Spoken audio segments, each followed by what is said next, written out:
highlight of their season thus far.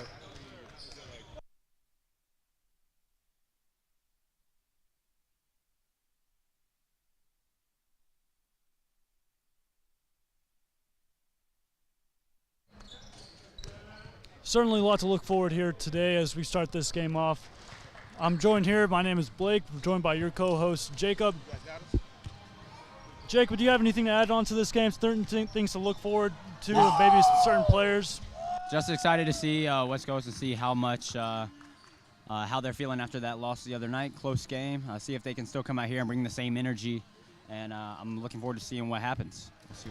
And it really was a great game last game. It was close in both halves. First half, your Cal Miramar scoring 45 versus West Coast 42. Cal Miramar getting 67 in the second versus West Coast countering with only 61 with a total score of 112 to 103. Really a hard-fought game throughout the entire time. I don't think you can really say either of these teams gave up. And really at the end of the game as well with West Coast, you really saw a lot of big plays happen. Lots of steals, lots of turnovers, lots of just players trying to make things happen.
And as both respective teams line up for the tip-off here, we see that number 42 for Benedictine University, the 6'11 junior, lining up, getting ready to take this tip-off.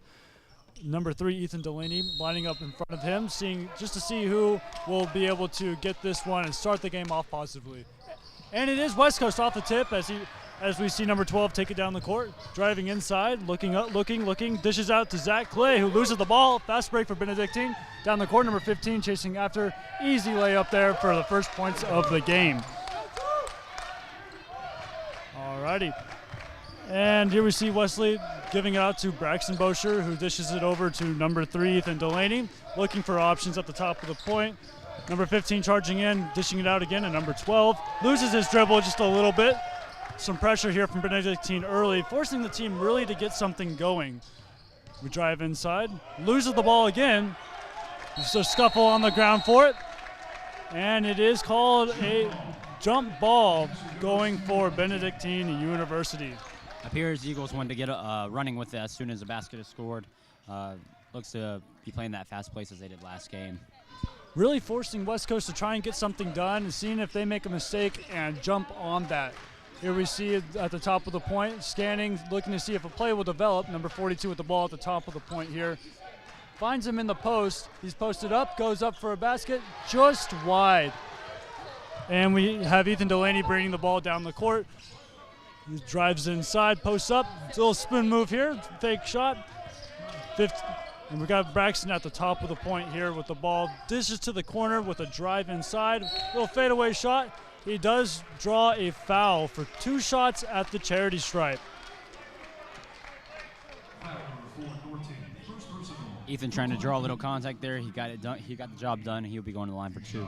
And it makes you wonder if that will become a thing for the teams throughout the whole course of this game as we see Ethan line up for his first shot.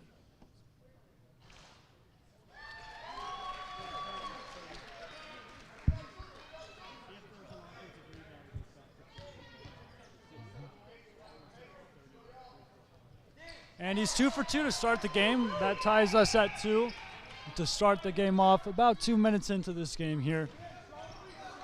And now we got number 4, Eric Norton, bringing the ball down the court. Dishes it over to number 2, Damian Zavek.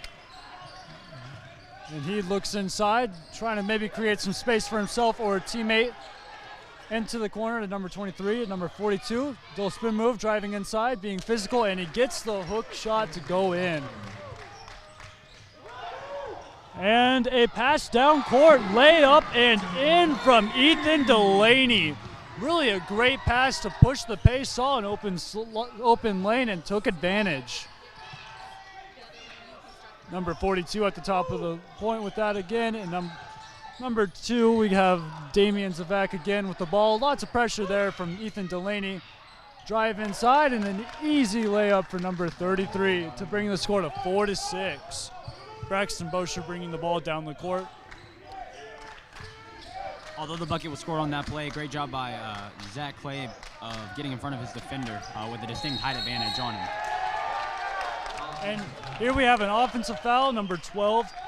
On number 12, that is Wesley Carnes. That's going to go ahead and bring the ball the other way. Really great pressure so far to start the game off from Benedictine University. Really going to give West Coast some things to work on and make sure that they're able to counter all these plays that Benedictine is running at them right now.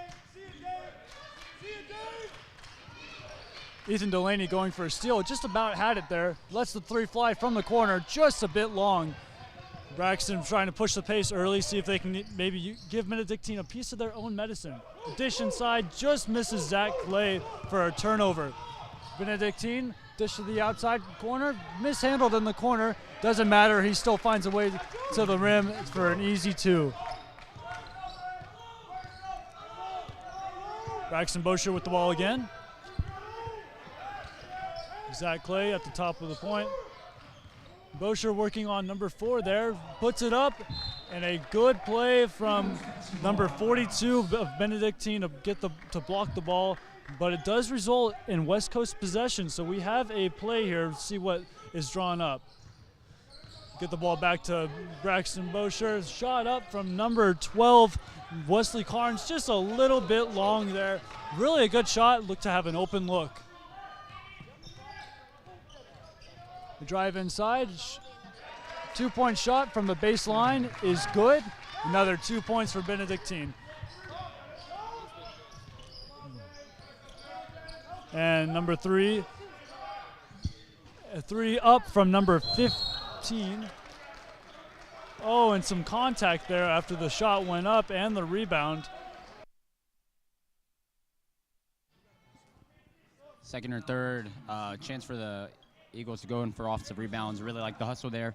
Foul called there on Benedictine, resulting in West Coast basketball.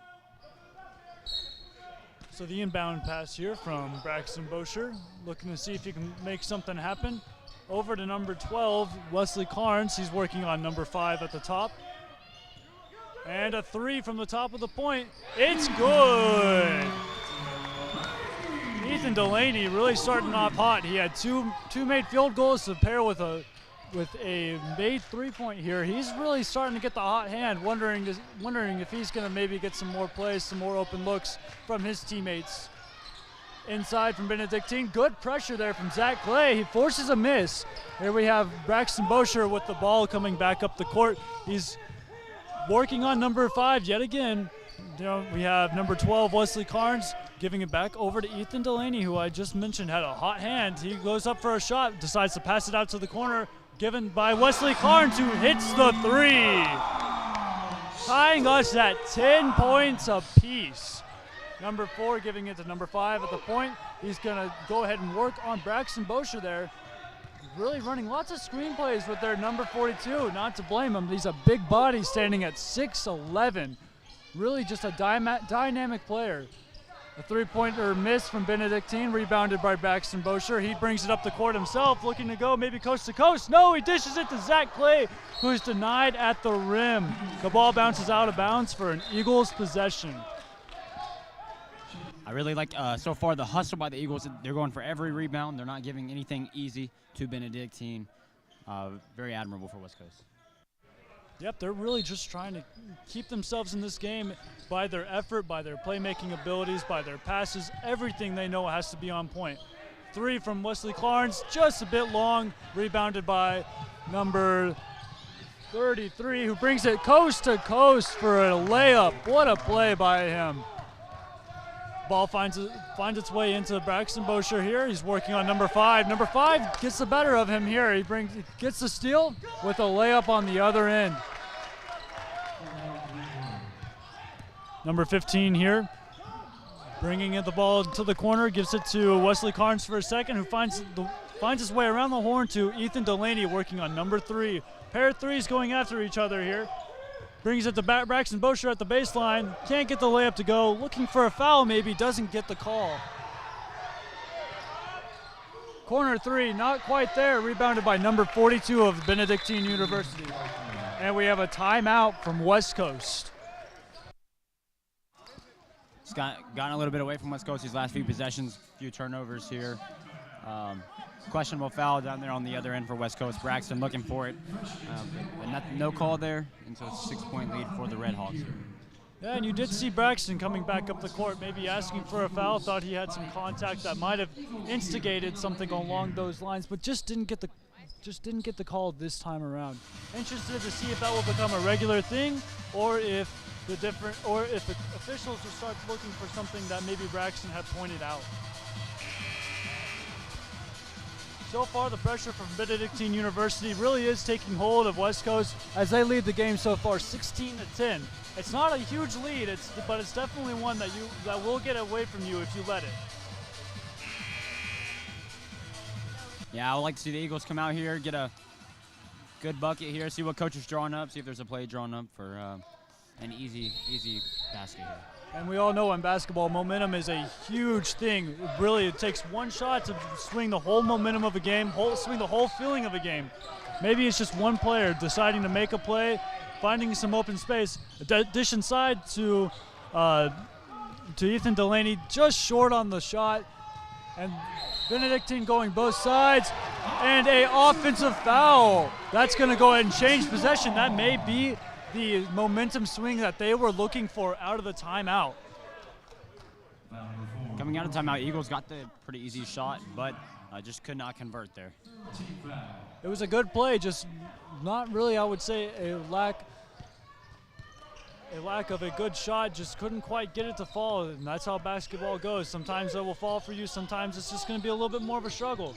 Ball finds its way to Braxton Bosher. He drives inside, trying to make some space, giving it out to number 12, Wesley Clarence, who lets it fly from the corner, and a three-pointer is good. That cuts the lead to only 3 now. Really, one more big stop from West Coast, and they could tie this game up. It appears they Benedictine came into the game knowing that Braxton is probably our most prolific scorer, as they have done a very good job of containing him.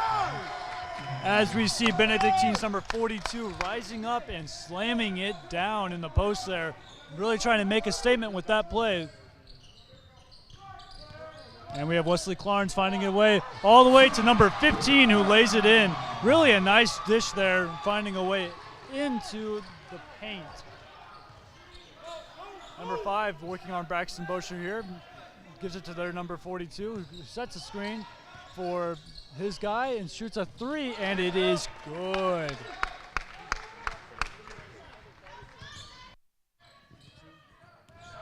That was a 2, my mistake. We see Braxton Bosher works inside, lays it off the glass, getting those 2 points right back from Benedictine University.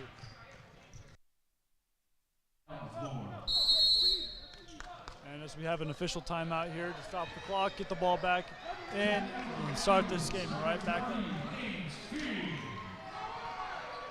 Lance Figg, number 40, finding a way in, just a freshman. He is trying to make a play here, see if he can maybe make a difference, make a statement as to why he's here and show them what he's made of. This is the first time we are seeing number 30, Lance Figg, in the game, freshman. Like to see what he can do coming into the game. And a blocking foul there from West Coast. And we'll see if it's going to be an inbound or a two shots from the charity stripe. Looks to be like they're lining up for some free throws here. Oh, never mind. Looks like we got an inbound here from number 5, seeing who he can find to get himself a shot. In the corner, number 3. Post up, number 33. Post working on multiple players there, just kind of overpowering them in order to get that shot. Braxton Bosher is getting guarded full court here from number 5, getting some constant pressure. It's very true, Jacob. He definitely is known as the most prolific ball handler and scorer on this team right now, knowing that if they can shut him down, that they're going to be able to have a better chance at winning this game. Pass to Bosher is taken away by number 5. Take it down the court. Number 0, Devin Franks finding a way to get that point. Braxton Bosher working on number 5, Cornell Greenwood. Number 3 working on number 3, Ahmad O'Neal. Ethan Delaney getting the bucket there for an easy 2 points. And we have number 0 giving it to number 5 to 24, all the way around the horn to number 3, working on Lance Figg, the freshman, lets it fly just a bit short. And the rebound is given to an offensive foul on Ethan Delaney, who that will bring the ball to the East Coast, to your West Coast Eagles, allowing them to gain possession back. That's a play right there that'll fire you up. A great box up by Ethan Delaney, leading to a Benedictine foul. Your West Coast, you got to love to see the hustle, energy, and effort you've seen so far in this game. Yeah, really making the dirty plays here. Nothing's above them right now. They know what they need to get done in order to win this game. They know what's on the line, so they're going to make every play they possibly can in order to keep them in this game. With a minute left so far in the first period, we have a score of your West Coast Eagles 19 and the Red Hawks sitting at 24.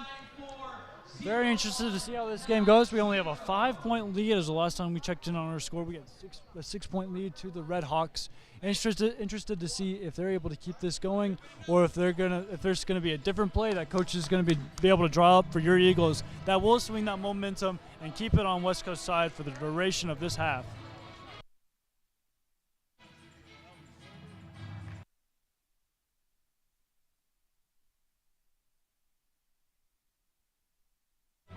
20 seconds left in this timeout. We see a lot of huddling up over there on the West Coast side. Lots of nodding, lots of seemingly to understand what's going on. I wonder what they could possibly be saying, what they could be drawing up. Jacob, any thoughts on that?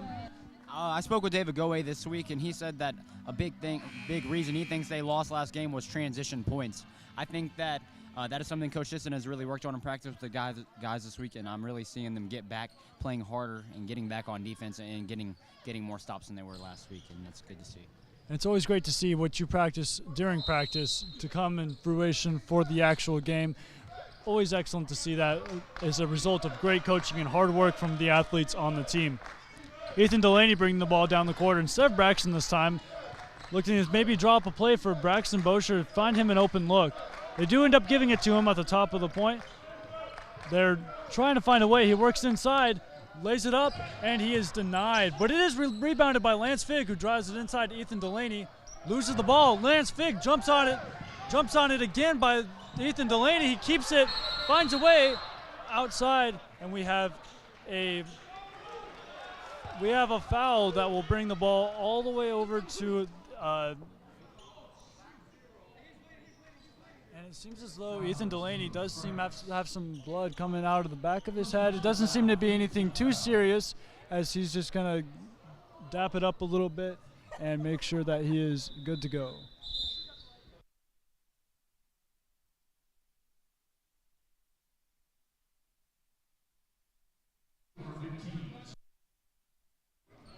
That was a very good hustle play, multiple bodies on the floor from both teams. If you're a coach on either side, you'd love to see that, but you hate to see the blood coming from Ethan Delaney's head, so wonder what's going on over there, and we'll try to let you guys know what's going on back home. Lance Figg, the freshman, the first one to jump on that ball, really showing no hesitation, knowing exactly what needs to be done. Inbound done by Braxton Bosher, carrying the ball at the top, and to the corner to number 35, swinging it all the way out to number 15, who drives inside, puts it up, and just a little long. Couldn't quite get it off the backboard there, but we do have a foul. We have a shooting foul. This is going to be 2 free throws.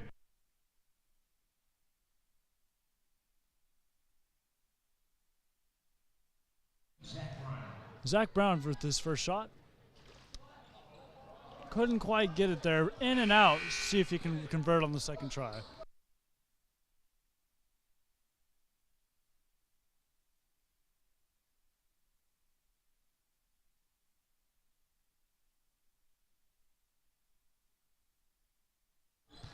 And he converts 1 for 2 from the charity stripe. That brings our score to 20-24. 10 minutes left in this half.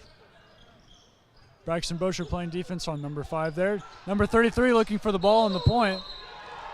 And we have an offensive foul that will bring the ball to the West Coast Eagles. And it looks like we have another defensive foul. That's this what one happens on number 5. That's what happens when you're playing that really aggressive defense, trying to stop Braxton. But he was kind of holding him there, which leads to them getting into the bonus there. Braxton's just such a dynamic player. You try to bring in that full court defense, try to make sure that he's able to stay contained in some way, shape, or manner. He's going to find a way to get open. That does bring the West Coast into the bonus now with 10 minutes left in the half. We're going to see Braxton Bosher take a shot here from the charity stripe. This could change the dynamic of the game. This may be the momentum swing that West Coast was looking for.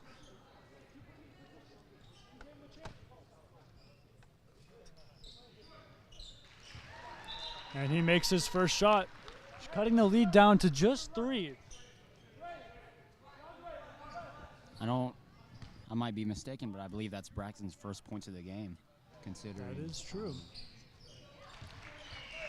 Benedictine really has done well to make sure that they're able to keep Braxton Bosher contained, but they just can't stop him whenever you get to the charity stripe. There's nobody contesting a free throw. It's just him and the basketball. Here we have number 32 working from the top of the point here, guarded by Zach Clay, who dishes it out to number 24. Zach looking inside, contests a shot, couldn't quite get it. Ball brought down by Wesley Carnes, looking for somebody, penetrating inside, tries to give it out to Braxton, but the pass is batted away out of bounds. Benedictine coach questioning the call on the last play. Might could have been called there, but they decide to not blow the whistle. Sometimes those bang-bang plays, you're going to get those calls, sometimes you're not going to get them. It just really depends on exactly what's going on in that shot. The three-pointer there from West Coast, not quite there. Zach Clay finds a way to bounce it back outside. Now we have Lance Fig here with the basketball. The freshman gives it out to Braxton Bosher, who finds a way inside, fouled on his layup attempt. That will be 2 from the line there. Another chance for Braxton Bosher to add to the point total, potentially tying the game. Now that is the first time a defender from Benedictine has led Braxton around him. They'd been doing a very good job of containing him. To see if he can continue to make that a pattern in this game.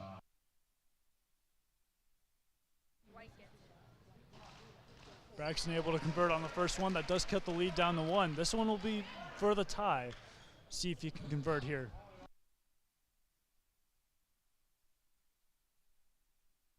And they are both good. That makes Braxton 4 for 4 from the line, shooting 100% so far this game. See if he can keep that momentum up, find a way to maybe even get some more points in the run of play. Number 42 to number 32 post up against Zach Clay, puts it up, couldn't quite get it to go in. Rebound by Braxton Bosher, and the crowd goes crazy. Number 30, Lance Fig, the freshman, puts it up, couldn't quite get it. That was a great job by Zach Brown in that last play. The man he was guarding was a little taller than him, but great job of him going straight up there and not letting his defender get an easy look on the basket. And Lance Fig still in the game. He's really making his mark here. Had an open look there, almost converted. It was really a great shot attempt there from him. Inbound pass deflected. It still stays Eagles basketball. We'll see them get a second chance here. Inbound this time coming from Braxton Bosher. Out to Zach Clay in the corner. Gives it over to Braxton Bosher, who goes for a behind-the-back pass. Just maybe a little bit too quick for Wesley Carnes. Wasn't quite expecting it, and it goes out of bounds for Benedictine's possession. Good idea there by Braxton, just a little off the mark with the pass. Really a great play by Braxton Bosher. He is the playmaker of this team, whether it's scoring points, making sure his team has open looks. Benedictine there with a layup to add 2 points to the lead. Braxton bringing the ball down the court now, directing traffic, seeing if he can make something happen. Gets it out to Zach Brown, who finds Wesley Clarence finding a way to drive inside. Gives it to Zach Clay, pulls it up from the free throw line. Not quite there for him. Number 42 giving it to number 2 from the line, and it's good. 3 points there to add to their total yet again. You've got to be careful here if you're West Coast. You don't want them to get on a run going into the half. That could spell disaster going into the second half here. Braxton Bosher at the top of the point gives it out to Wesley Carnes, who finds a way to try and get inside. Directing traffic again, gives it to the freshman Lance Fig. Braxton Bosher working on number 3 here. Pulls up, 2-point shot, and it's good. That's 6 points for Braxton Bosher. Shot clock winding down below 7 there. Good awareness by Braxton to get that shot off. And we see here Ethan Delaney might have been subbing in here. He's got a bandage wrapped around his head to stop that bleeding, which was the reason why he was taken out in the first place. He does seem ready to go, excited to get a chance here. We have a foul here on Zach Brown. First personal foul. Timeout on the floor, media timeout. As we take a break for our media timeout here, giving both teams a chance to catch a breather before these free throw attempts.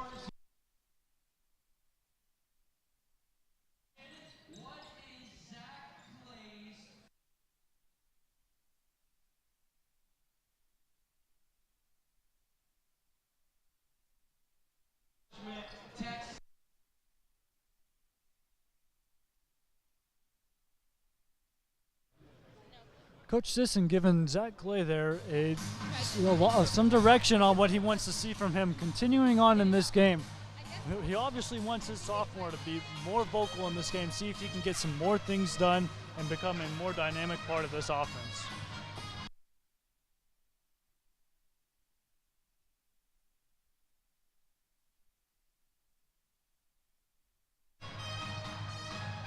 It's been brought to my attention that our camera is having some issues panning with the game. We do apologize for these issues. We're getting those worked on right now. See if we can get those resolved as quickly as possible for y'all.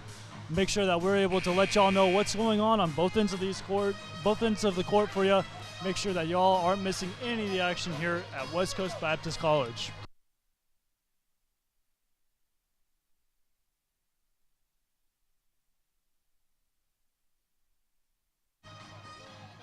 Got a great game going on so far. I'm really, really liking how West Coast is playing right now. I think Benedictine was a pretty big favorite coming in this game. If you just walk on the floor, you would think that Benedictine would be up right now by the eye test, but it looks like West Coast is playing a great game so far. We'd like to see if that can continue. Right, both these teams are really playing hard, trying to find a way to pull away from each other. Every single time you think that Benedictine may be able to get an edge, it seems as though West Coast finds a way to get themselves back in the game. And as mentioned earlier, Ethan Delaney does find his way back into the game. He was going to try and sub in. Looks like he was put in during that timeout, wearing the red headband, holding up a bandage on the back of his head to stop that bleeding. He doesn't seem to think it will affect his ability to play, and Coach Sisson seems to agree, which is why he's back in and playing. In fact, he has the ball now, trying to find a way inside. Spin move at the baseline, posted up, gives it back out to Lance Figg, who stayed in the game. He came in initially to sub out to give Ethan Delaney a chance. Number 15 out to Zach Clay. The ball just a little bit out of reach there. Not quite what Zach was hoping for, but it was still a great read by Zach Brown to get him a chance in the paint. Lots of communication from Benedictine University, wondering if they're going to get themselves a play to go here, maybe even build some more momentum, get their playmakers to go. Ethan Delaney going for the steal there, couldn't quite get it. Ball mishandled by number 3. Wesley Clarns defending, and Zach Brown contesting the three-pointer. Not much effect, though, as the ball does drop. Wesley Clarns bringing the ball down the court, screen set by Zach Clay. He drives inside, shoots it up, and just a little long, bouncing in off the rim. Number 2, Damian bringing the ball down the court, working on Ethan Delaney here. Zach Clay posting up. They give it to their 6'11 center, who just couldn't quite handle the ball. Ethan Delaney then with the ball, bringing it down the court. And he lays it up. Just couldn't quite get that one to fall. The rim not really giving him much help today. Number 3, cross-court shot after the miss. Shoots, gets his own rebound, and puts it right back in.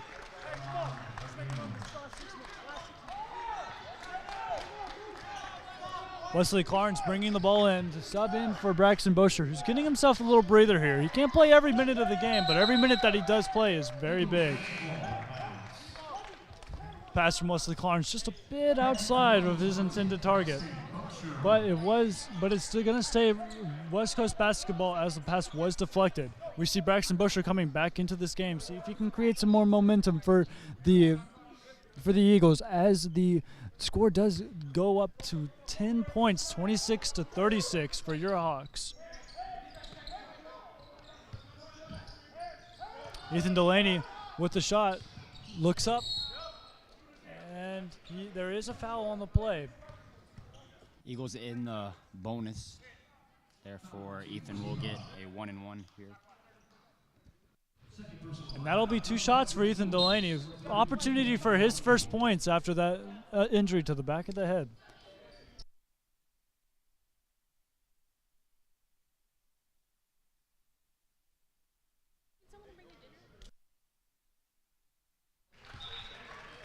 Ethan Delaney, first shot is good. See what that second one will do for him. Maybe cut this lead down to 8 points.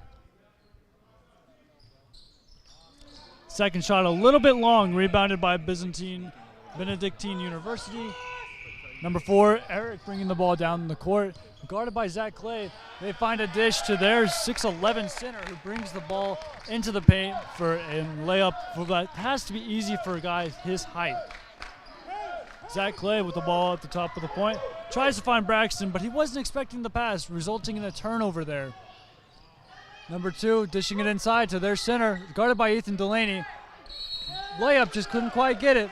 But we do have a shooting foul, which will be 2 points, potential 2 points for their number 5. Seen a few turnovers for the Eagles on the last few possessions. I'd like to see them clean that up. Kind of getting in a hurry, but let's try to slow things down and cut this thing to single digits. Maybe it is a need to slow down the pace of the game. Maybe it's just a lack of communication, but I'm sure they will find out the reason for that and make sure that they're able to bring those turnovers down. Rebound by Wesley Clarence, and he brings it down the court. Great play by number 5, coming in behind, poking the ball out. And it will be Benedictine's possession here with a sub. Lance Figg finding his way back into the game.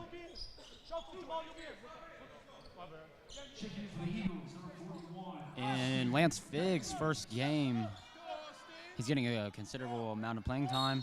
You'd like to see that, especially with him being a freshman. Austin Pace also coming into the game. And it really doesn't seem like this moment is too big for him. He's really owning up to this opportunity. We saw earlier he had a big play, big selfless play as he dove on the free ball, no hesitation, trying to make sure that his team gets every chance they can to score as many points as possible.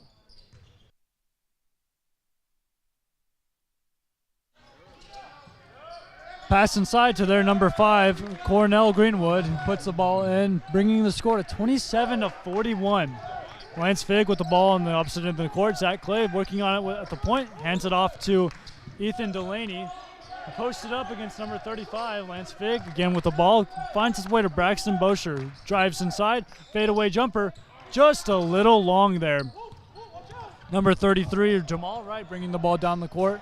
Number 42 center, their 6'11 giant there in the post. Couldn't quite handle the ball, finds a way to get it to the corner, finds its way back to him, guarded by Zach Clay. The dish, although the look was there, the pass wasn't quite where it needed to be. A good look for number 42, trying to give it out to Cornell Greenwood there.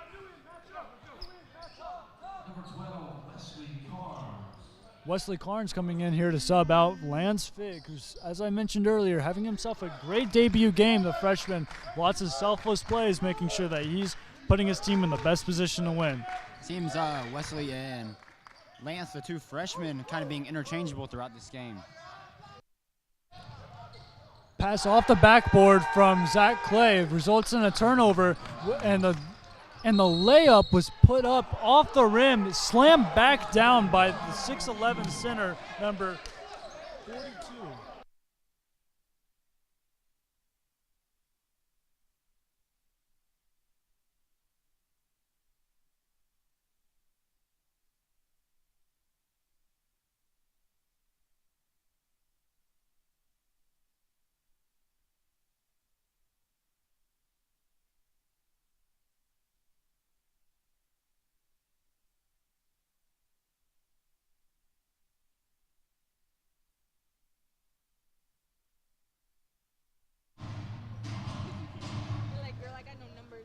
West Coast bench looking very intently on Coach Simpson's points here as he's going to try and draw up some plays, create that momentum that the team has desperately been looking for the entirety of this game. Has there been anything that's happened so far this game that maybe has changed what you're looking for in your West Coast Eagles? Maybe something that Benedictine has started to do that you caught up on, Jacob? I don't really know. It's kind of happened so fast. It was really a 2 possession game for the first about 14, 15 minutes of this half, but in the last few minutes, Benedictine's kind of pulled away. It's kind of happened so lightning fast, but I like to see West Coast kind of slow it down. Like I said, we've seen a few turnovers kind of leading to this, not getting any shots up, wasted possessions. So I'm interested to see what Coach Sisson has drawn up out of the timeout. And a few different subs coming out of the timeout. We have number 41, Austin Pace, a 6-foot sophomore coming in, along with number 35, finding his way into the game as well, David Goeth, the 6'1 junior. Braxton Bosher at the baseline, loses the ball, dives back on it, finds his way in the corner with the ball again, and hands it out to Wesley Clarence, who finds his way over to three-pointer up, and no good from Wesley Clarence. Number 41, Austin Pace, battling for that rebound, couldn't quite get it. As he defends number 2, gives it out to number 4, Eric Norton, who works his way inside. We have a foul, offensive foul. Great play there from Wesley Clarence to make sure that he gets that charging foul, getting his feet set and trying to make that play. If I remember correctly, Wesley Clarence had about 3 or 4 of those drawn fouls last game. That's the second one on the night, so that's something to watch for. Second one in the first half. Looks like he'll be on pace again for 4. He brings it back down the court after getting the inbound pass. Foul called. And we have a pushing foul. With West Coast being in the bonus, they're going to get themselves some free throws here. And it's still a 6-point lead. The Eagles at 27. Your Redhawks at 43. My mistake. That's a 13-point lead. 27 to the Eagles and 43 to the Redhawks. First free throw from Wesley Clarence, just not quite there. See if we can get this second one here.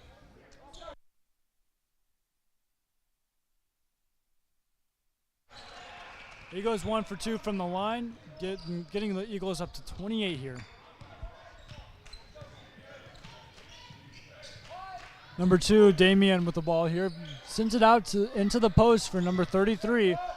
Guarded by number 15. Zach Brown just couldn't quite get that defense to contest the shot just enough. Braxton Bosher with the ball now at the top of the point, giving it to number 35 with a 3. Just a little long there, couldn't quite get that one to fall. Cross-court shot to the corner, 3 is up. Just a little long yet again. Rebound tried by Wesley Clarence. He couldn't quite get it, but it does result in in a West Coast possession. Great job by Wesley Clarence there with the obvious height disadvantage there. Great play by him, hustling for that ball and going for it regardless of the height disadvantage. Ethan Delaney charging inside, finding a way up into the glass. A great play there, finding that sliver of space between the 2 defenders, getting himself into this game. He's really trying to establish himself here, see if he can make himself a threat, see if he can maybe bring some of that attention off of Braxton, allow him some more opportunity to make plays. David Goey just checked out, but he's right back at the scorers table. Assistant seeing a need for him in the game. Oh, and number 25 rising up, maybe for a dunk almost. Couldn't quite get it. And a hard foul. Braxton Bosher stating his case over here on the scorer's table. Had a collision here as the ball got down the court. He obviously thought there might have been a foul there, maybe some foul play. He's pleading his case, but the referee made the call, and he had his thoughts. Great job by Braxton to play through the contact there and push the ball forward with a good pass to Wesley Clarence, setting him up for the foul shots here. And we see Wesley Clarence taking shots for the West Coast Eagles at the charity stripe. First shot isn't quite there, just a little short.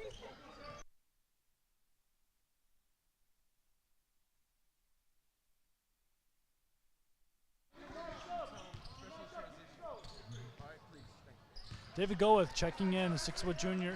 As Jacob mentioned earlier, he did check right back in after being subbed out. Obviously, coach finding a need for him in this game. Number 24 at the top of the point here, giving it to number 5. He's looping back around. Stolen by Braxton Bosher here on the fast break. He looks up and denied off the backboard. But the ball stays with West Coast possession. Ethan Delaney finding a pass inside, not quite there off the backboard. Braxton Bosher was looking to make a play during that fast break, just couldn't quite make it there. Number 13 at the top of the point, guarded by Wesley Clarence. And the pass batted away by Ethan Delaney, but back into Benedictine hands. Offensive rebound by Benedictine as well. But we have an offensive foul here yet again. West Coast really seems to find a way to get those offensive fouls, whether it is from a charge or something else. They're finding a way to make plays with that offensive foul. Braxton Bosher bringing the ball back up the court here. Benedictine coach a little upset, telling his guy that was 3 turnovers in 4 possessions. I think that's a great job by the West Coast defense of turning up the pressure here. See Benedictine turning up the pressure here also,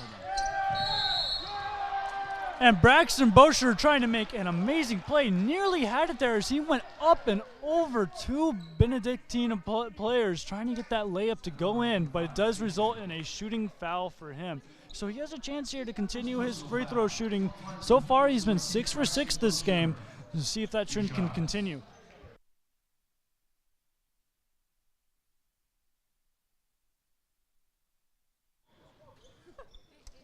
And that's another free throw good so far, 7 for 7.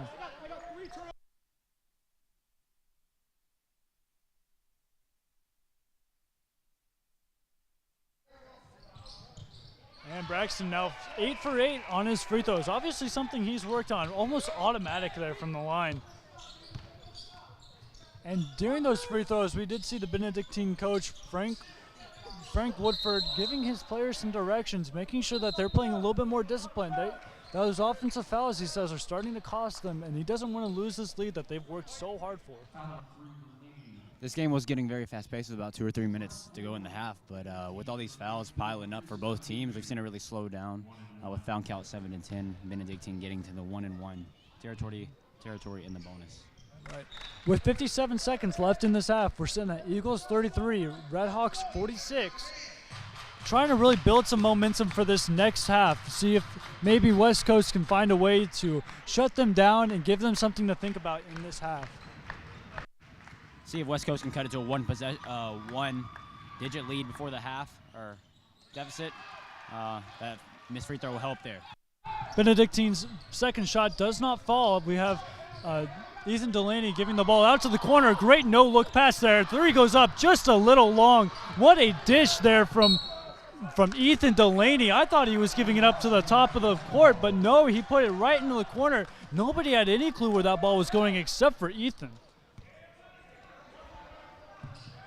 Inbound pass here from Benedictine. A little bit of a full court press there from David Goeth. Maybe trying to apply some pressure, force them to make a mistake. Ethan Delaney going for a steal yet again. Couldn't quite get it that time. Ethan Delaney playing really aggressive. Got to be a little careful with that, as can lead to a little over-aggressiveness. And another shooting foul here. We're going to see with 28 seconds left in the game, Benedictine get 2 more shooting fouls. 2 more free throws, sorry.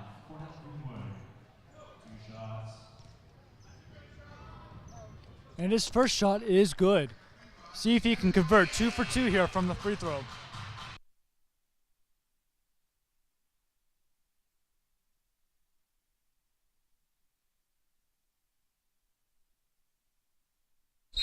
And he does go 2 for 2. We see a sub here, number 10, Cash Calloway, the 6'1" sophomore, coming in to the game in the last 28 seconds of the game. See if maybe we're looking to get those starters a little bit of rest, or maybe if he can make a play, really slam down this the West Coast Eagles and create even more momentum going into the half. Braxton Bosher at midcourt is working on number 25, running that shot clock off the backboard. Couldn't quite get it to go in. Trying to make a play here. Another shooting foul here for your West Coast Eagles. This is going to give Braxton another chance for 2 shots. Mentioned earlier, Braxton Bosher's 8 for 8 so far. Looking automatic from the charity stripe. See if he can continue that trend.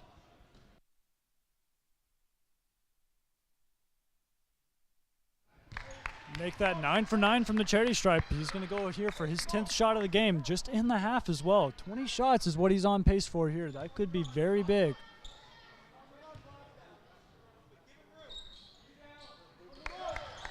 Number 10 for Benedictine, sitting in the corner, maybe looking for a quick fast break shot.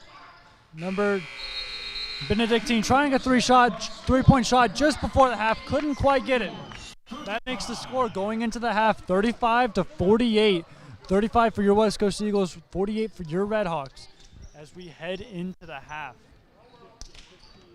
Thank you for joining us today. If you're joining us today, I hope that you're all having a wonderful day thus far. Enjoy the game, enjoy the second half, which is to come, and we will be sure to be back here in a few more minutes to ensure that this well-thought-out competition continues on.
Welcome back here at the start of the second half.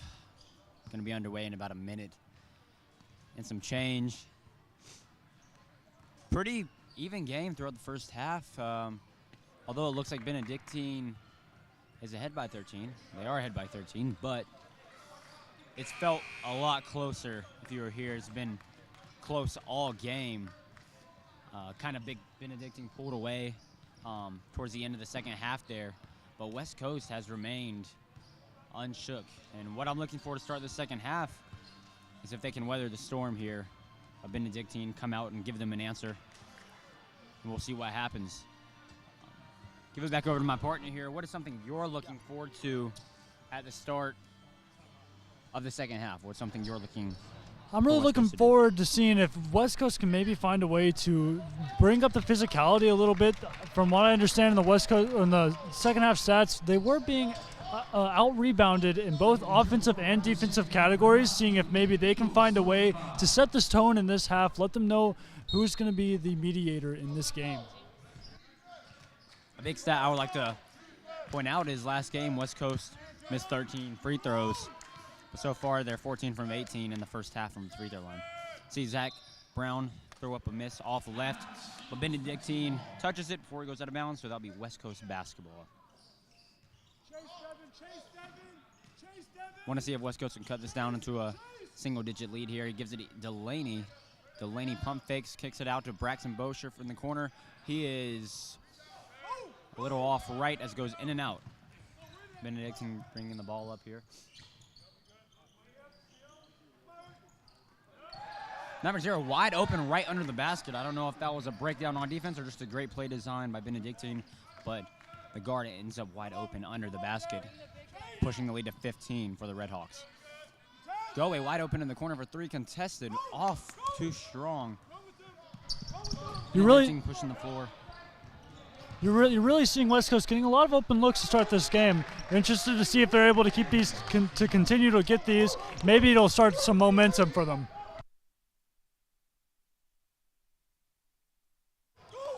Goe too strong again. 2 straight shots that went over the basket, just a little too strong there by Goe. Benedictine bringing the ball up by 17 here.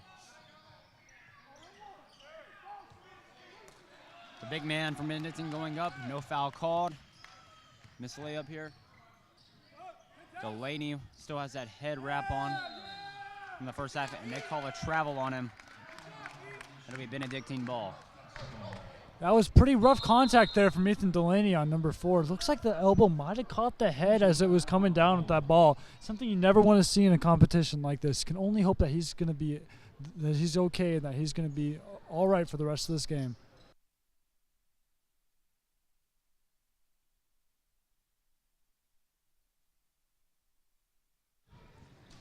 Trainer from West Coast heading over to the Benedictine player.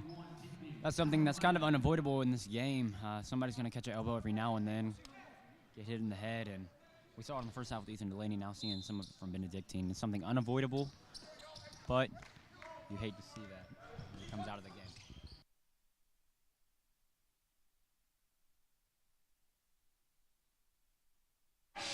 Great block there by Ethan Delaney. You could hear the sound of the ball from here. Bosher beats him around the defender and puts a layup over the 6'11" defender. Great move there by Braxton. Great touch right off the backboard to get the ball up over that tall defender, cutting the lead to 15. Benedictine looking to get the ball to their big man. What a pass there to their big man. It was really good in a tight window there, too. Zach Brown there with the layup. Kind of lost the ball a little on the way up. Benedictine with 3 there. Misses it off left, gives it a Bosher, pushing it up the floor here. We got all West Coast players on the left side of the court. Carnes 3 at top of the key. Bang, he hits that.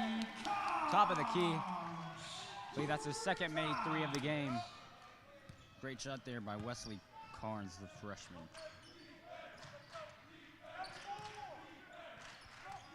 Benedictine looking to go down low every play, and they are just feasting down there right now. Carnes brings the ball up, trying to work on his defender, and he kicks it out. Brown takes it back to outlet, and it's off the left, off the back, off the front of the rim there. Here comes Benedictine's defender, and he takes it down low, does not get it good. Strong board by Delaney, gets the ball ripped from him, and layup there by Benedictine. Very physical game. This has been a very physical game so far to this point. This half really is starting to be physical here. We're seeing lots of plays on both sides. Not necessarily all of them being fouls, but a lot of them are really just resulting in a lot of physical contact here. Really just starting the second half strong. Foul there on Benedictine, number 2, Damian Zivak. Number 33 coming out of the game. Coming in is Imad O'Neal from Phoenix, Arizona, 6'6" junior. And he'll be matched up with the freshman Lance Fig. And Zach Brown kind of pushed into a corner there. Has no other option but to throw the ball off of the Benedictine player. Goes out of bounds, so it will remain West Coast basketball.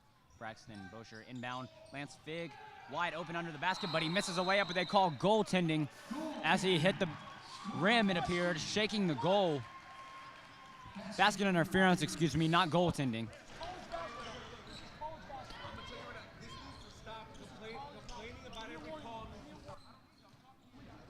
And then the coach arguing here with the ref, seems to be disagreeing with all the call and seems to be escalating. It appears to be escalating, but next play. Here we go. Benedictine.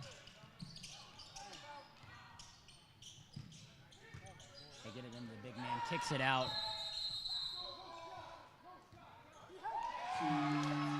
And they caught a travel there on Benedictine. They all seem to be confused, complaining to another ref, but at the same time, they have to have each other's back there on the play. Here comes West Coast trying to take advantage of the turnover there by Benedictine, and they call a travel on West Coast. So 2 back-to-back travels, 1 on each team here. Things really seem to start to be escalating, but we'll see how each teams can react to that, and also the referees and coaches. Yeah, and Benedictine's coach is really pleading his case on all these calls here, really letting them know exactly what he saw versus what the referees saw, trying to figure out exactly what constituted a call like that. That was excellent use of the pick and roll there by Benedictine, but Wesley Carnes is under the basket, and they call offensive foul on the big man. So Wesley Carnes was down there. It appears he got hit right in the face.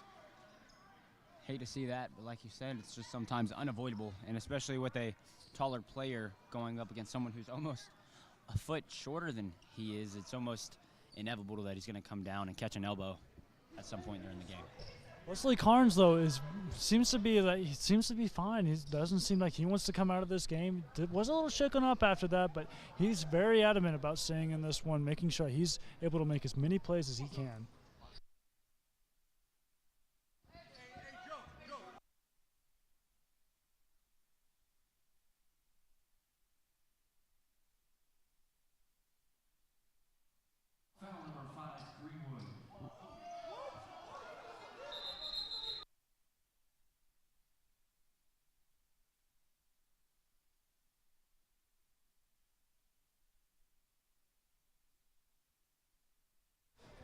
Seem to have some confusion here with who committed the foul on Wesley Carnes there, trying to figure out exactly who was the one that made contact. I don't know what the ref saw, but it was number 42, the 6'11" junior, who drove down on Wesley Carnes, and so there was a little bit of confusion calling it on number 5, so we have a little bit of confusion. Yep. But they will get things settled and straightened out, and they will call that foul on number 42. And that is what caused the most recent uproar from the Benedictine bench here, just because they had gotten that number wrong, but just a simple mistake that they were able to correct. That will happen. Referees are human just as much as anyone else. But a turnover there by West Coast, just a little uncontrolled there by Ethan Delaney. David Goey tried to get that back, but too far out of his reach. So here comes Benedictine bringing the ball down the court. up 16 with about 15 and a half minutes remaining in the second half. And the Benedictine big man going up, getting 2 opportunities at it that time.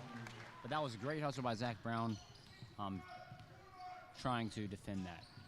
Here comes Bozier. He's looking for something. There's Delaney. He kicks it out to Zach Brown for 3. Off a little left there, off the rim. Grabbed by Benedictine's number 3, Imad O'Neal. Gives it to number 2. We've seen he wants to shoot the 3 ball, but they give it to Imad, and that one hurts if you're West Coast. That puts it up to 21. Pushes the lead over 20. Now 21 points, scores 42-63. Ethan Delaney driving, kicks it out to Lance Figg. He gives it to Bozier. Bozier's driving. Good take by Braxton, but off a little short there. Here come the Red Hawks coming down the court. Number 5. Drives, kicks it out to Ahmad again. Ahmad for 3 again, just a little off that time. Out of bounds off the Red Hawks.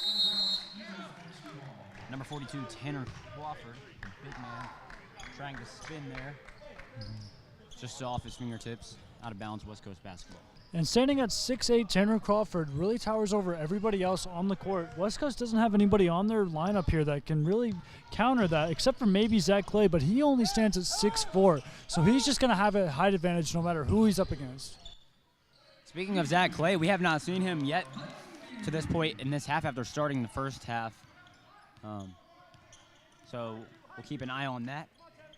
And definitely a presence that can be missed, having a big guy in there in the middle. Benedictine obviously showing that with their Tanner Crawford, number 42, is standing at 6'8", really showing exactly what he can do. Good play there by Ethan Delaney. Good aggressiveness, but just a little bit too aggressive on that play as he fouls Crawford. And the Red Hawks ball, he pumps, gets David Goey off his feet. He tries to dish, but good recover there by Goey to get in there and get a hand on it. Really almost had a steal there, just couldn't quite hold on to it. Almost seemed like he was just trying to disrupt the play more than take the ball away, which he did just fine, causing a turnover, but stopping the play for Benedictine. Benedictine gets the ball into their big man. He kicks it out to Ahmad for another 3, and that time he's off as well. Braxton strips the ball on the way up, but he recollects number 5, 2. That's their 3rd try, 4th try at a shot, and they just keep getting rebounds. That's 5 attempts, and they get another rebound there. They get the big man. You want to see West Coast box out maybe on the play. On their 6th attempt, they miss, and West Coast will get the ball. There goes Braxton Bozier, and he is rejected out of bounds. Denied at the rim by number 3, Ahmad, number 3, standing at 6'6", guard, junior, really just rose up and shut down any hope of that ball getting into the net. Now, if you're West Coast, that last possession on defense, you're not liking that. That was a six-shot possession, and fortunate for them, they were not able to capitalize. Bozier, pump fake, he gets blocked again. And here it goes, number 4 down the court. He can't collect it, and it hits the bottom of the backboard there and hits him as he goes out of bounds. That'll be West Coast basketball. And that's 2 blocks for Benedictine in 2 possessions. They had 6 in the first half. It obviously seems to be a point of emphasis for them, something that they're going to try and continue to do. We've seen Ethan Delaney run the point guard a little more this game than we have seen previously in the season. Maybe that's in order to get Braxton Bozier a little more open shots like that. Create a little separation for him. That cuts the lead down for the Red Hawks to 17. But Ahmad hits another 3. And that puts them back up by 20. Bozier bringing the ball up the floor here. Zach Clay setting a screen. Bozier pumps, kicks it to Wesley Carnes. Carnes with the spin move, and they call a travel on that. That's something that the Benedictine coach was calling for earlier in the game, but it wasn't being called by the refs. But it appears that they saw a travel there as well. So turnover for West Coast. 20-point lead for the Red Hawks here. We'd like to see West Coast turn up the pressure a little here on defense. And they get it to the big man, and he turns, elevates, but just a little off there on the turnaround. Kicks it to Carnes in the corner. Carnes pumps, shoots, kicks it to Goey. Goey shoots the 3. Another miss for Goey there. And it gets stripped out of his hand and then right to go away. Braxton open and drives. Good pump fake. Good layup there by Braxton Bocher. Great Lead is back down to 18. That was a great fake there. Went up for just a second, decided to hesitate as he saw a defender coming in. Obviously, those blocks are laying into the minds of West Coast, helping to affect their shots. Score now being 48-66. West Coast at 48, the Red Hawks being at 66. And the Red Hawks coach furious right now. They were trying to run the pick and roll, try to get it. The big man went off of his fingertips and out of bounds. Red Hawks coach calls timeout there. 18-point lead for the Red Hawks.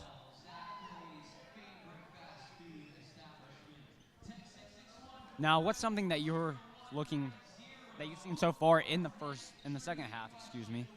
What's something you've seen from West Coast and something for the Red Hawks? Well, to start off for both teams, I'm really seeing an increase in physicality on both sides, whether it is intentional or unintentional. We're seeing a couple more fouls, maybe bleeding over from the first half, as we saw that last 2 minutes lasted for a while, both teams being in bonus, getting lots of shooting fouls there, going into the line a lot. Now, we are seeing lots of contact. We had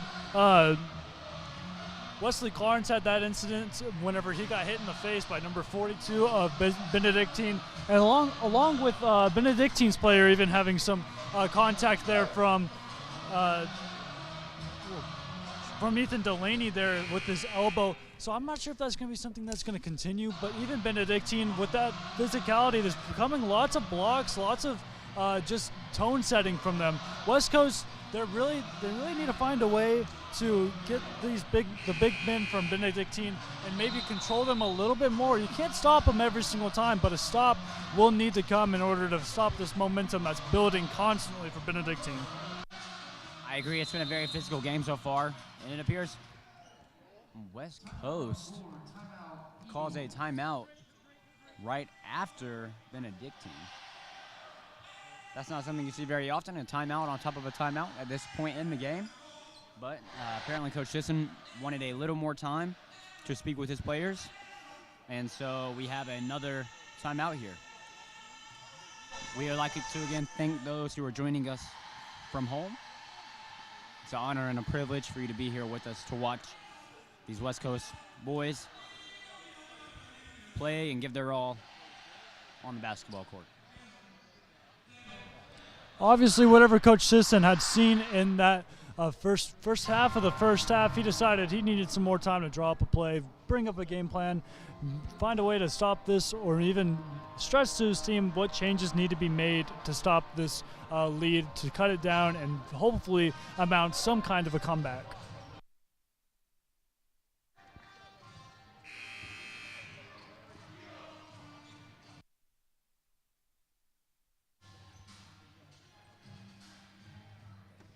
I tell you, these boys tonight have came out here and they've played really hard. They played hard and they played fast and physical. The thing I'd like to focus on is that physicality. It appears this young season that this West Coast team is wanting to play a very physical type of basketball. And that's a fun type of basketball to watch. And there's a turnover there by West Coast.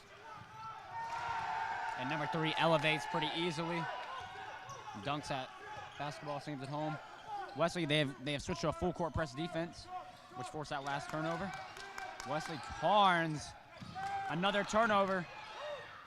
Carnes is able to, and a 10-second violation there, forced by the Red Hawks, and that has appeared to rattle these West Coast Eagles early on.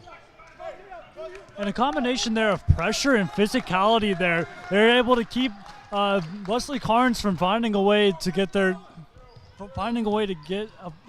open man and get out of the backcourt in the allotted amount of time. And because these Red Hawks have such length advantage on the Eagles, that could really play into their favor as they're doing their full court press. Wesley Carnes takes it in on the big man, just can't get it to fall. Rolls right off the rim, and Carnes goes for the aggressive steal, but he cannot get it. They kick it corner, number 21. 21 surveying the floor for an open man. Take it. And they would opt to reset. Give it to number 4 up top. Gives it number 32. Number 4 cuts. Back to 21. Pick. And they went around the pick and roll, but he decides not to pass it and pull up for the jumper.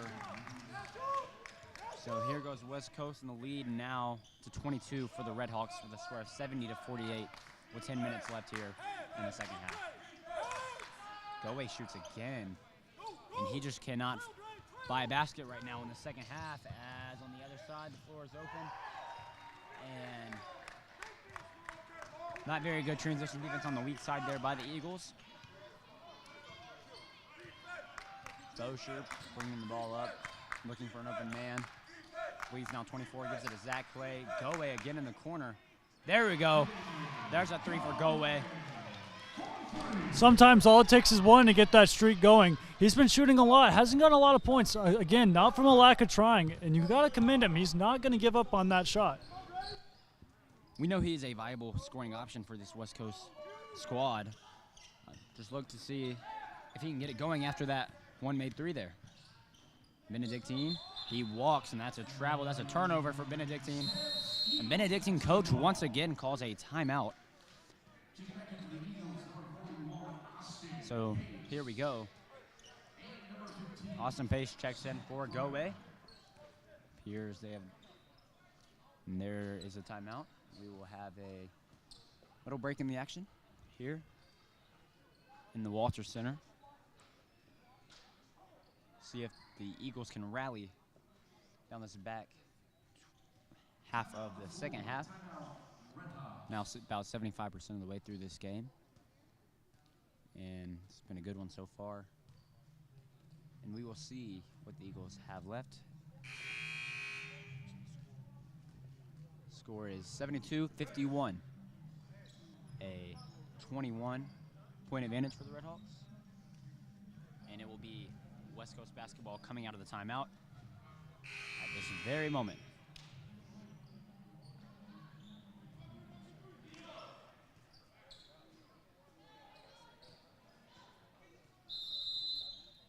And once again, West Coast calls timeout. That's twice now in this half. You see back-to-back timeouts. Very interested. Maybe he's just deciding that he needs to give his players more of a break. Find a way to keep his stars on the court for as long as he can. Yeah, it's a very interesting decision, but Coach Sisson knows what he's doing. So we will see what West Coast has drawn up coming out of the timeout with a 21-point deficit for the Eagles.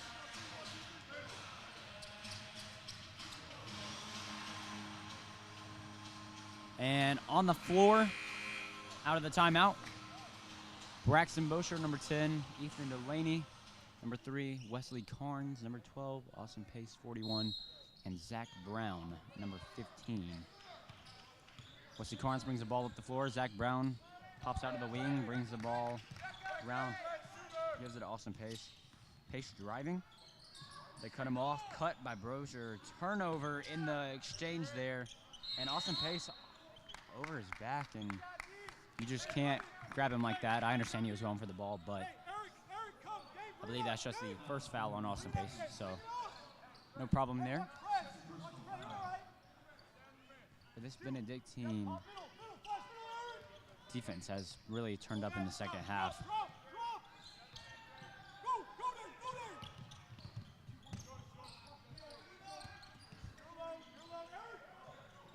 Benedictine moving the ball around now. Zach Brown playing defense. Oh, Ethan Delaney just mismatched there. And they called a hook on number 32, the offensive foul. So number 32 helping out Ethan Delaney there with the height mismatch with the hook offensive foul. Yeah, number 32 standing in there at 6'8". DeAndre Johnson, center, 6'8", junior out of Florida, really making his presence known on that play, even though it was an offensive foul. Bosher missing the three there. Red Hawks pushing the floor. 8 minutes left here. Number 2 gets the ball up top, and he wants to look for the shot, we know. And number 4 has Braxton beat, kicks it around in the corner. Wide open three in the corner. And it's good by number 24, Chris Abudefe. And West Coast kind of pushing up the floor. And that was just a forced pass there by Zach Brown. And the layup easy layup there by number 21. And the Red Hawks kind of pushing the pace, pushing out, extending that lead. Delaney looking for options here. Up top, trying to get his man. Pushes the ball a little bit. Wesley Carnes corner, kicks it up top to Ethan Delaney. Braxton Bosher guarded by number 2, right in his face. Carnes right at the free throw line, misses off the back of the rim. Red Hawks grab the rebound. Shots just not falling for West Coast so far to start this second half. But again, it's not from a lack of trying. They're really getting some good looks. It's just unfortunate bounces off the rim. Some might even say there's a lid up there right now. Number 24, Chris, has 5 straight points for the Red Hawks. Zach Brown putting up a 3 there. And it almost feels like the Red Hawks have almost sucked the life out of these Eagles. They're really starting to pull away now, making the score 51-81. And West Coast still not able to buy a basket here. And 21 with a nice hop step there, but fouled by Ethan Delaney. And so he'll be going in line for 2 shots here. The Red Hawks lead now extended to 30 points with just under 7 minutes left in the game. Checking in the game for the Eagles, David Goway and David Idlet. And timeout, Red Hawks. So here we go. Another timeout. Now, some would say with just under 7 minutes, it would be hard for the Eagles to come back here. Almost impossible. Now, what do you think? Do you think that the Eagles can maybe make a push, or do you think that they should just, try to get some other players some time and maybe grow it, or do you think they try to push and come back for this game? I think if there's definitely an opportunity to make a push here at the end of this game. As we're starting to get into the twilight of it, they're taking good shots. As I mentioned earlier, they're just not following. There's just a lid on the basket right now. I think if they can make a few defensive stops, get some offense going, maybe find out who has a hot hand right now on their offensive side, and start getting some shots to fall, I think they're going to be just fine. It's just a matter of being able to create some momentum, get some stops, and start seeing some shots fall. So, out of the timeout, we see no starters for West Coast out there on the floor right now. We see Lance Fig coming into the game. We also have Keith Preston making his first appearance in the game. We have David Goway and David Idlet coming back in. And we have Franco Murata, the 6'3" senior, making his first appearance on the year. Missed the first game with some injury. Looking forward to seeing what he has this season. Have a little difficulty with the shot clock. So, timeout by the referees.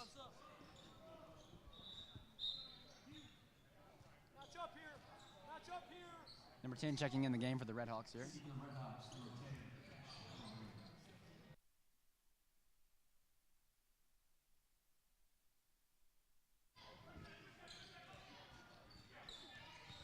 And Franco gives the ball to Lance. David Goway.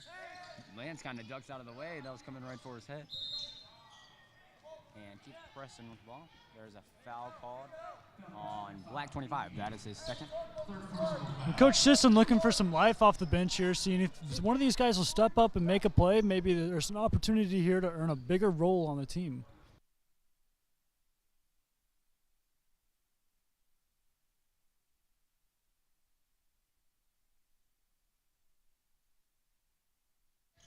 .31 lead for the Red Hawks.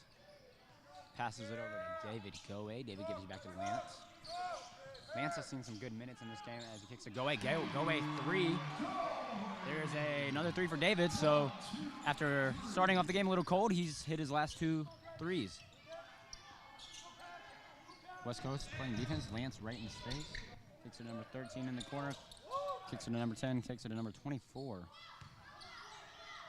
Number 32 just muscling his way in there, and he elevates and makes the shot.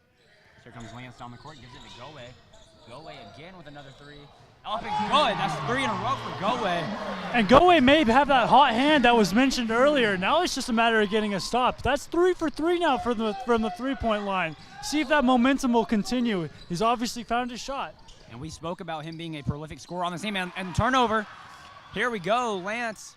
And it is stripped from him on the layup. Timeout by the Redhawks. Not liking what he's seeing. That momentum started to shift there. Coach is not going to waste any time and doing anything he can to stop it. Although they do have a decent lead here, there's no doubt that it can be taken away in a blink of an eye. Now he's probably going to come out of this timeout with extra pressure applied to David Goe. As we were speaking of, he is a very good scoring option. Earlier in the game, just couldn't get many shots to fall for him. But we see on his last three-point attempts, they've all went in. He's wanted the ball. He's elevated and knocked down his shots. So if you're a coach system, that's something you are really liking to see from David Goe and his teammates around him. These West Coast Eagles not giving up. And that is definitely the spark you're looking for off the bench. You make a few subs. You're trying to see if maybe some of those fresh legs will make a difference. See who's ready to maybe make a difference on this team. Step up, fill a bigger role. And obviously, Goe is finding a way to knock down his shots. He's found his stroke, and let's see if he can keep it. They will definitely probably be looking to get the ball to him, but the Redhawks will probably also be looking to stop him. As they have the bigger defender on him, Goe should have the speed advantage, but we will see as they are playing aggressive defense out of this timeout. Lance gives the ball to David Idlet up top. Goe. And they have a hand in his face just in case he shoots. Franco gives it out to Keith Preston. Goe again, just short on that one. Little heat check there for David Goe. Certainly comes Redhawks. You certainly cannot dock him for trying there. He's had the hot hand, 3 for 3, maybe trying to make it 4 for 4, trying to make something happen. They got offense, fell on number 13. Didn't really see what happened there with the referee kind of in my view of direction, but either way, there was a foul on the Redhawks. And the Redhawks bring in number 1, Miles Chantenbangsta, and number 35, Tristan Weir.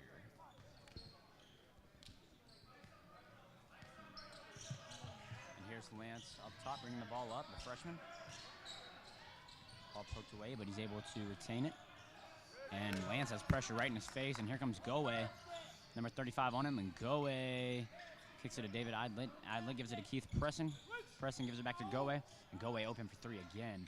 Goe another 3 there. And that's 4 out of the last 5 threes for David Goe. You'd like to see this play from him. Great play. Redhawks lead cut down to 24 as they have taken their feet off the gas, but West Coast just kind of matched that. But David Goe just knocking down touchdown number 1 with the missed jumper there. Gives it to Lance. Lance Fig comes up the floor, gives it to Goe. Wonder if Goe's going to win another shot, and he step backs, but does not shoot. Gives it to Lance on the cut there. Lance is fouled on the layup attempt there. And Lance Fig has an opportunity to go to the line and score his first point as a West Coast Baptist Eagle here. He's gotten some decent playing time so far this game. He's really been making a lot of plays. He hasn't shown up quite on the stat sheet, but he's been there, and his presence has been known. And there you have it, folks. There is Lance Fig's first points as a West Coast Baptist Eagle. See if he can get another point and double his career total. And he makes it. There it is for Lance Fig. And here come the Redhawks. The lead cut down 22. I know we spoke of them taking their foot off the gas, or if West Coast would maybe make a push, they cut that margin down to 22. Number 10 elevates, and the jumper is good there. His teammates cheering him on there.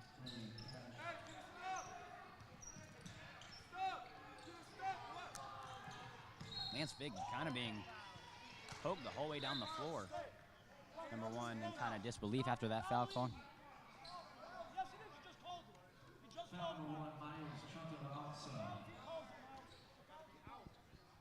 Here comes against West Coasters. Lance back at the line there. Chance for 2 more foul shots here. And good shot there by Lance. He has calmly came to the line and knocked down his 3 free throws so far in this game. And now West Coast in the bonus. This is going to be big here. If they want to mount any kind of comeback, they're going to need to utilize this bonus and the hot hand to continue scoring points. Lance Fig there, giving him his 4th point. 4 free throws on the last 2 possessions. Here come the Red Hawks. Just trying to milk the clock here and kind of get out of here with the win. We'll see if West Coast has anything to say about that. And they try, kicks it to the corner. And number 10 misses the corner shot. Here comes Lance coming up the floor, assuming the point guard responsibilities for right now in this game. There's Goe. And, oh, Franco, David wanted the ball there. Keep shooting. Here comes David Idlet. Kicks it to the wing, Keith Bresson. Gives it back to Lance. And Lance again. That's 6 points for Lance. And he's kind of staking his spot here on the floor. 20-point lead now for the Red Hawks. And number 10, that is 2 jumpers for him. He's now 2 for 3 on the game. Here comes Lance down the court. No doubt looking to score. Gives it to Keith Bresson. Keith Bresson drives, kicks it, but it's picked off. And here come the Red Hawks. A good layup there by number 25, and that now pushes the lead to 24 with a score of 90-66. There's Lance again, and he just turns the ball over. And it kind of looks as if this team is gassed a little bit.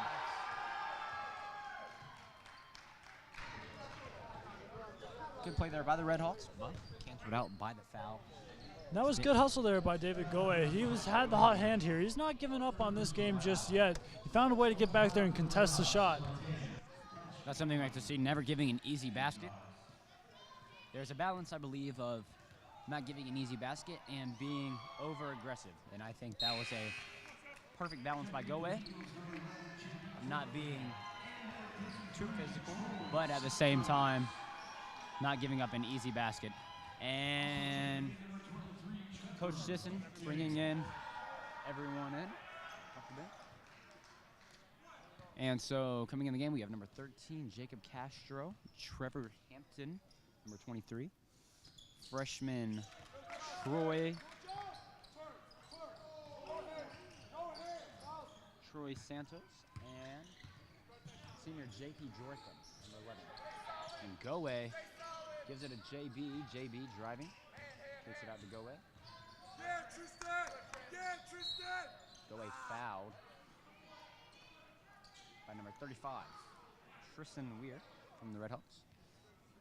It's a 26-point lead for the Red Hawks with 2 minutes and a little bit of change remaining in this second half. You start getting into this point of the game, and you're just trying to build momentum for next game. You're looking for tomorrow, as they do play again at 5 o'clock tomorrow. There's going to be a little bit of a doubleheader. Maybe we're looking to rest some players. Maybe we're looking just to build some momentum for next game and start next game hot.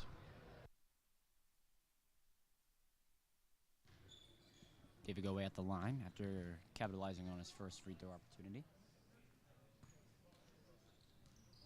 And he makes the second. Now, I believe all of David Goe's points coming in the last 3 or 4 minutes as he's aggressive on that steal there. Trevor Hampton looking for it, and Tristan Weir and wow, he makes the three-pointer there. But the net was almost caught up. So the ball got stuck in the net. Never have seen that before. But that certainly was unique. You don't see that every day. Maybe once every 6 months or so, but I don't think we've seen that live on TV yes, before. Sir. And either way, the basket still counts. Senior Trevor Hampton getting his first action of the season here. JB as well. And JB looking for an open option. Gets the ball hit out of his hands again. And David Goe on the floor, still playing hard. And the possession will go to to the Redhawks with a minute and a half left. You gotta love the effort here from Goe. He has been shooting the hot hand from 3 amazingly. He's also 2 for 2 from the line here, and he had that contested shot on the breakaway that resulted in a miss and a forced foul, and then just now diving on that ball, that loose ball. There are a lot of players you see in the sport of basketball that let their offense determine their defense. If they're not making shots or it's not going well on the offense, they won't play hard on defense. That is something that you cannot say about David Goe, as in the first half his shots really weren't falling, and in the beginning of the second half.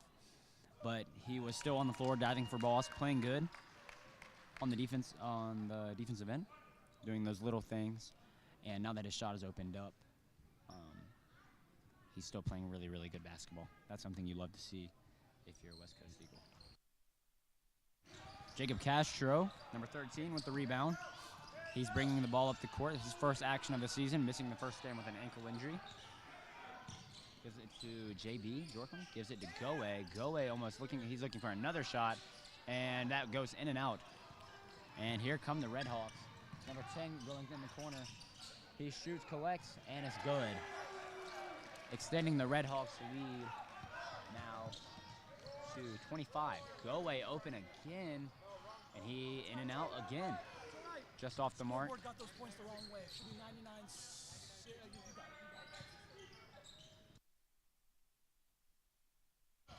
So the Redhawks again looking for the bucket, and just in and out, pushing 100 here. And Goe getting the bucket there. That was a really tough bucket there. Lots of contested bodies there in the paint. It was almost 3 against 1 there. Found a way to get it in. Strength on display there from Goe. And with the shot clock off, it appears that the Redhawks will just dribble this thing up with 5 seconds remaining on the clock.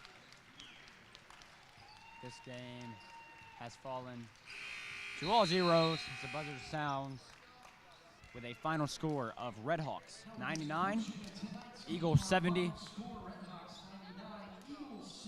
Overall, a good game here. Eagles played hard, but just couldn't muster up enough points to keep up with the Redhawks. As they shake hands, the Eagles seem to be a little disappointed, but doing a good job of keeping their heads up as they will need to move on quickly, as we have another game here in the Water Center tomorrow night at 5 o'clock. So all teams going to midcourt to pray. That's a great thing about the West Coast basketball team. After every game, going to center court with the opposing team and praying and giving an opposing player a track, sharing the good news about Jesus Christ. Love to see that. And that's the whole reason for us playing the sport of basketball. We would like to thank you for joining us.